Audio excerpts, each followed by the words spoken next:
తెలంగాణ ప్రభుత్వం 50% పైచిలకు ఆర్టీసీ ధరలు పెంచడం, సామాన్య విద్యార్థులకు చిన్న చిన్న ఉద్యోగాలు చేసుకునేటటువంటి వారికి, అదేవిధంగా మెట్రో ధరలు పెంచడం, దానికి అనుబంధంగా ఉన్నటువంటి ఎంఎంటీఎస్ ధరలు పెంచడం అన్నది నిజంగా కూడా దారుణం.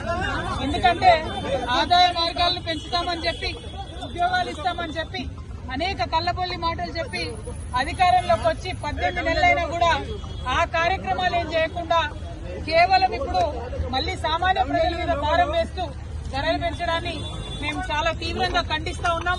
ఇవాళ అందుకోసమే బస్ భవన్ దగ్గర ధర్నా చేయడం జరిగింది.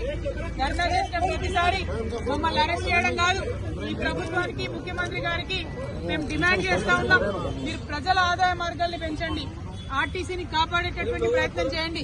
ఇంతకుముందు కేసీఆర్ గారు ఆర్టీసీకి ఎట్లయితే ప్రభుత్వం నుంచి నిధులు ఇచ్చి కాపాడిందో అట్లా చేయండి తప్పితే మీరు సామాన్య ప్రజల మీద భారం వేసి ఆర్టీసీకి ఆదాయాన్ని పెంచేటటువంటి కార్యక్రమాలు చేయడం శుద్ధ దండగా. దీనివల్ల ఆర్టీసీకి లాభం లేదు, ప్రజల మీద భారం పడుతుంది, ఇబ్బంది పడతారు. గ్రామీణ ప్రాంతాల్లో ఉన్న ప్రజలకు మరీ ఎక్కువ ఇబ్బంది అవుతుంది.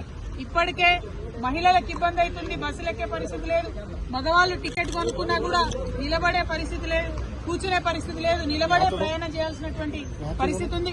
అటువంటి సందర్భాల్లో మీరు రేట్లు పెంచి ఎవరికి లాభం? కొన్ని రేట్లు పెంచితే కనీసం బస్సులు పెంచుతున్నారా?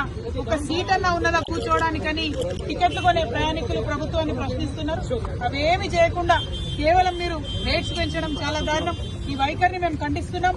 మీ రేట్లు తగ్గేంత వరకు కూడా మేము ఉద్యమిస్తామని సందర్భంగా తెలియజేస్తా ఉన్నాం.